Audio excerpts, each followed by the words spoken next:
பாருங்க ஃப்ரெண்ட்ஸ், எங்க வீட்ல வந்து போர் மாரி வந்து பாத்திரம் குமிஞ்சு போயிருக்கு. இத வந்து பார்த்தோனே நமக்கு வந்து பாதி வந்து டென்ஷன் ஆயிடும். இத எப்புட்றா வந்து நம்ம கழுவி முடிக்க போறோம் அப்படிங்கிற மாரியே ஒரு மாரி ஃபீலிங்ஸாவே இருக்கும். பரவாயில்ல, நம்ம நொடி பொழுதுல ஈஸியா வந்து அத கழுவி முடிச்சிடலாம். அதுக்கான டிப்ஸ் தான் நான் உங்களுக்கு சொல்லப் போறேன். பாத்திரம் கழுவுறதுக்குலாம் நெறைய வந்து கடைகள்ல சோப்பு விக்குது இல்லையா? நீங்க எந்த வகையான சோப்பா இருந்தாலும் எடுத்துக்கலாம். நான் வந்து இன்னைக்கு விம் பார் தான் எடுத்திருக்கேன். ரூ. 10 சோப்பு தான் இது. ஃப்ரெண்ட்ஸ், நான் எப்படி வந்து வீடியோல காமிச்சு உங்களுக்கு வந்து ஓப்பன் பண்ணி காமிக்கிறேனோ அதே மாரி பிரிச்சு எடுத்துக்கோங்க. கொஞ்சம் கஷ்டம் இல்லாம இருக்கும். நமக்கு சைட்லயே பார்த்தீங்கன்னா 2 கவரும் வந்து ஜாயிண்ட் ஆகிற இடம் இருக்கு இல்லையா? அதில வச்சு லைட்டா வந்து நம்ம ப்ரெஸ் பண்ணி கிழிச்சு எடுத்தோம் அப்படின்னாவே ஈஸியாக வந்து நமக்கு வந்து சோப்பு வந்து வந்துடும் பாருங்கள். இது அப்படியே நம்ம வந்து யூஸ் பண்ண போகிறது கிடையாது. இந்த மாதிரி நம்ம அப்படியே வச்சு யூஸ் பண்ணும்போது பார்த்திங்கன்னா சோப்பு ஃபுல்லாகவே சீக்கிரமாக கரைஞ்சி வேஸ்ட்டாக போயிடும். நம்ம பாத்திரமும் வந்து ஈஸியாக வந்து கழுவி முடிக்கணும். அதே டைமில் மணி சேவிங்ஸும் கொஞ்சம் வந்து நமக்கு இருக்கணும் ஃப்ரெண்ட்ஸ். அதனால் இந்த மாதிரி கொஞ்சமாக வந்து ஓரத்தில் இந்த மாதிரி கொஞ்சோண்டு உடச்சி எடுத்துக்கோங்க. அப்படி இல்லைனா நீங்கள் கத்தியால் கூட கீறி எடுத்துக்கலாம். நீங்கள் எப்படி வசதியோ அதுக்கு தகுந்த மாதிரி எடுத்துக்கோங்க. நான் வந்து இன்றைக்கி வந்து அந்த இஞ்சி பூண்டு உடைக்கும் இல்லையா, அந்த கல்லில் வந்து அழகாக அந்த மாதிரி உடச்சி எடுத்துக்கோங்க. கொஞ்சம் குட்டி குட்டி பீஸாக இருக்குல்ல, அந்த மாதிரி இருந்துச்சு ஒரு கூட பாத்திரம் கூட நம்ம வந்து ஈஸியாக கழுவி முடிச்சிடலாம். இந்தளவு சோப்பு இருந்தாவே நமக்கு வந்து ஈஸியாக கழுவிடலாம். பாருங்கள், இந்த மாதிரி ரெண்டாக வந்து குட்டி குட்டியாக உடச்சி எடுத்துக்கோங்க. இந்த மாதிரி பாத்திரம் கழுவுறதுக்குனே வந்து ஸ்பாஞ்சில் வந்து நமக்கு வந்து ஸ்க்ரப்பர் இருக்குல்லையா, அதில் வந்து நான் எப்படி வீடியோவில் காமிச்சிக்கணும் அதே மாதிரி நல்ல ஷார்ப்பான கத்தி இருந்துச்சு அப்படின்னா ஒரு 3 இடத்துல இந்த மாதிரி ஹோல் போட்டுக்கோங்க. அப்படி இல்லைனா உங்கள்கிட்ட சிசர் இருந்தாலும் பார்த்திங்கன்னா அதுவும் கொஞ்சம் ஷார்ப்பாக இருக்கும். அதை வந்து நம்ம வந்து ஓட்ட போடுறதுக்கு கொஞ்சம் ஈஸியாக இருக்கும். இந்த மாதிரி போட்டுட்டு நம்ம ரெடி பண்ண அந்த பீசஸ்லாம் இருக்கு இல்லையா, சோப்போட பீசஸ், அது எல்லாமே அது உள்ளே வந்து அழகாக வச்சு நம்ம கைகளாலே வந்து உள்ளே தள்ளி விட்டோம் அப்படின்னா ஈஸியாக உள்ளே போயிடும். அப்படி இல்லைனா அந்த கத்தியை வச்சு வந்து நம்ம அழகாக வந்து ப்ரெஸ் பண்ணி உள்ளே தள்ளி விட்டுடலாம். இந்த மாதிரி தள்ளி விட்டதுக்கு அப்புறமா வந்து நம்ம ஒரு பாத்திரத்தில் கொஞ்சமாக தண்ணி பிடிச்சி அந்த ஸ்க்ரப்பரை வந்து நம்ம வந்து ஊற வச்சிடலாம். அந்த மாதிரி ஊற வைக்கும் போது பார்த்திங்கன்னா ஒரு 2-3 நிமிஷத்துலேயே வந்து அந்த உள்ளே இருக்கிற சோப்பு நல்லா ஊறி நம்ம பாத்திரம் கழுவுறது கொஞ்சம் ஈஸியாக இருக்கும். இந்த சோப்புலேயே பார்த்திங்கன்னா ஒரு கூட பாத்திரம் இருந்தாலும் ஒரு போர் பாத்திரம் இருந்தாலும் நம்ம கொஞ்சோண்டு உடைச்ச சோப்புலேயே பார்த்திங்கன்னா நம்ம எல்லா பாத்திரத்தையும் ஈஸியாக சூப்பராக கழுவி முடிச்சிடலாம் ஃப்ரெண்ட்ஸ். இப்போ கொஞ்சமாக அந்த மாதிரி வந்து ஒரு ட்ரேயில் வந்து தண்ணி ஊற்றிட்டு நம்ம வந்து அந்த ஸ்க்ரப்பரை வந்து ஊற வச்சிடலாம். ஒரு 2 நிமிஷம் ஊறினுச்சு அப்படின்னாவே நல்ல சோப்பு கரைஞ்சி நம்ம வந்து பாத்திரம் கழுவுறதுக்கு நல்லா ஈஸியாக இருக்கும். அதனால் பார்த்திங்கன்னா ஒரு 2-3 நிமிஷம் இந்த மாதிரி வந்து ஊற வச்சுருங்க. நல்லா பெரட்டி ஊற வச்சுருங்க. நம்ம ஊற வச்சதுக்கப்புறமா நான் காமிக்கிறேன் பாருங்கள், எந்தளவு வந்து சோப்பு நல்லா ஊறி போயிருக்கு அப்படின்னு சொல்லி. பாருங்கள் ஃப்ரெண்ட்ஸ், எந்தளவு நல்லா ஊறி நல்லா சோப்பு நிறையா கீழே ஊற்றுது பாருங்கள். இதுக்கப்புறம் வந்து நம்ம பாத்திரத்தை ஈஸியாக கழுவி முடிச்சிடலாம் ஃப்ரெண்ட்ஸ். எந்தளவு கூட பாத்திரம் இருந்தாலுமே நம்ம பாத்திரத்தை ஃபஸ்ட்டு விலக்கி கழுவுறோம் அப்படின்னாவே அதை வந்து நல்லா பிரித்து வந்து நம்ம கழுவணும். அதே டைமில் எல்லா பாத்திரத்தையும் ஒரே டைமில் நம்ம விலக்கி கழுவும் போது நம்ம விளக்கின பாத்திரம் ஃபுல்லாகவே வந்து சாம்பல் பிடிச்ச மாதிரி ஆகிடும். அதனால் நம்ம விலக்கி முடிச்சதுக்கப்புறமா நம்ம கழுவும் போது அதிகமான தண்ணியும் நமக்கு வந்து செலவாகும். பாத்திரம் கழுவுறது ரொம்ப ஈஸியாக டக்குன்னு நம்ம வேலையை முடிச்சுட்டு வரதுக்கு அதுக்கு ஃபஸ்ட்டு வந்து நம்ம என்ன பண்ணணும் அப்படின்னு பார்த்தீங்கன்னா, பாத்திரத்தை நம்ம வந்து ஒரு 3ஆக வந்து நம்ம பிரிச்சுக்கணும். ஃபஸ்ட்டு விலையை கழுவி முடிச்சுட்டு அந்த மாதிரி வந்து ஒரு 3 டைம் வந்து நம்ம விலக்கி கழுவும் போது ரொம்ப ஈஸியாக இருக்கும். கண்டிப்பாக ட்ரை பண்ணி பாருங்கள் ஃப்ரெண்ட்ஸ். அதே டைமில் நம்ம இந்த மாதிரி வந்து ஸ்பாஞ்சில் வந்து சோப்பு ரெடி பண்ணி விளக்கும் போதும் சும்மா வந்து தொட்டு விளக்கணும் அப்படிங்கிற அவசியம் கிடையாது. ஏன்னா ஒரு பாத்திரத்துக்கு கொஞ்சமாக நம்ம வந்து சோப்பு எடுப்போம், இன்னொரு பாத்திரத்துக்கு நிறைய சோப்பு வந்துடும். அப்போ பார்த்திங்கன்னா நமக்கு வந்து நிறைய தண்ணியும் செலவாகும். அதனால் இந்த மாதிரி வந்து நம்ம வந்து ட்ரை பண்ணி நம்ம விலக்கி கழுவும் போது நம்ம வந்து தொட்டு விளக்கணும் அப்படிங்கிற அவசியம் கிடையாது. ஒரே டைமில் நம்ம எல்லா பாத்திரத்தையும் ஈஸியாக விலக்கி கழுவுறதுக்கு ரொம்பவே ஈஸியாக இருக்கும். ஓகே ஃப்ரெண்ட்ஸ், இந்த டிப் வந்து உங்களுக்கு ரொம்பவே யூஸ்ஃபுல்லாக இருந்திருக்கும் அப்படின்னு நினைக்கிறேன். யூஸ்ஃபுல்லாக இருந்துச்சுன்னா மறக்காமல் நம்ம சேனலுக்கு ஒரு லைக் பண்ணுங்கள். நம்ம சேனலை நீங்கள் இன்னும் சப்ஸ்கிரைப் பண்ணாமல் பார்த்துட்டீங்கன்னா ப்ளீஸ் மறக்காமல் சப்ஸ்கிரைப் பண்ணி வச்சுக்கோங்க.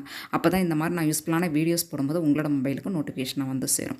நம்ம விளக்கும் போது ஃப்ரெண்ட்ஸ், நம்ம வந்து எப்படி விளக்கணும் அப்படின்னு பார்த்தீங்கன்னா, ஃபஸ்ட்டு கொஞ்சம் பெரிய பாத்திரத்தில் நம்ம விளக்கி ஃபஸ்ட்டு முடிச்சிடணும். அதுக்கப்புறமா குட்டி குட்டி பாத்திரம் இருந்துச்சு அப்படின்னா அதையும் விளக்கி முடிச்சிடணும். தேர்டாக வந்து நம்ம வந்து பிளேட்லாம் இருந்துச்சு அப்படின்னா அதை வந்து தனியாக விளக்கி நம்ம கழுவும் போது ரொம்பவே ஈஸியாக இருக்கும். ட்ரை பண்ணி பாருங்கள். பாத்திரம் ஃபுல்லாகவே எந்தளவு சூப்பராக நம்ம கழுவி அரேஞ்ச் பண்ணி வச்சாச்சு, எல்லாமே கவுத்தாச்சு பாருங்கள்.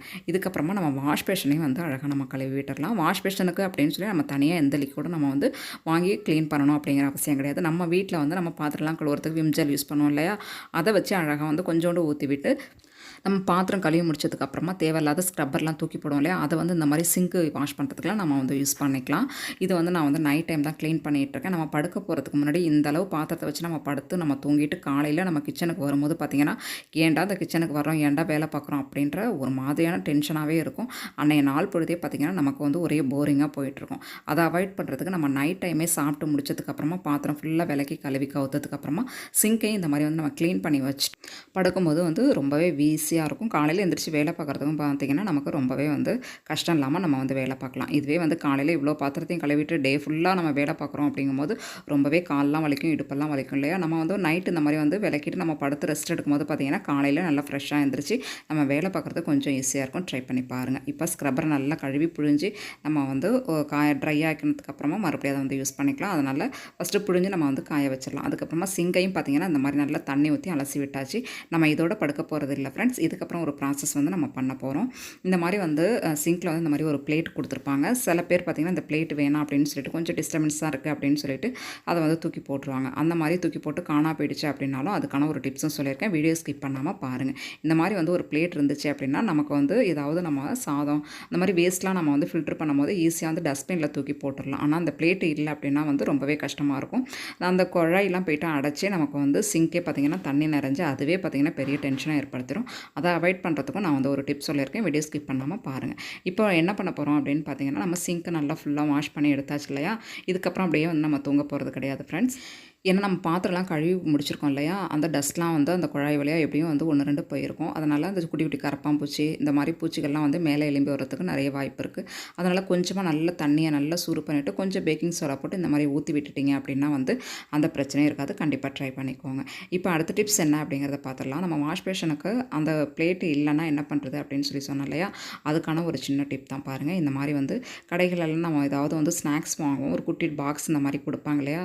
அந்த பாக்ஸோட மூடியை வேஸ்ட்டாக தூக்கி போடாமல் இந்த மாதிரி விஷயங்களுக்கு நம்ம வந்து யூஸ் பண்ணிக்கலாம். நான் எப்படி வீடியோவில் காமிச்சிருக்கேன் அதேமாதிரி ஒரு கம்பியை நல்லா ஹீட் பண்ணிவிட்டு இந்த மாதிரி வந்து நல்லா ஹோல் போட்டுக்கோங்க. ஹோல் போட்டதுக்கப்புறமா நம்ம என்ன பண்ண போகிறோம் அப்படின்னு பார்த்தீங்கன்னா, நம்ம பேஸ்ட்லாம் யூஸ் பண்ணுற ஏதாவது ஒரு பேஸ்ட்டோட மூடியை தான் நம்ம வந்து ரெடி பண்ண போகிறோம். அந்த மூடியை வந்து அழகாக அதோட மூடி மட்டும் நமக்கு தேவைப்படும். அந்த மூடியை கலட்டிட்டு அந்த மூடியில் நம்ம டபுள் சைட் டேப் இருந்தால் நீங்கள் ஒட்டிக்கோங்க. அப்படி இல்லைனா ஃபெவிபாண்ட் இருந்தாலும் நீங்கள் வந்து ஒட்டிக்கோங்க.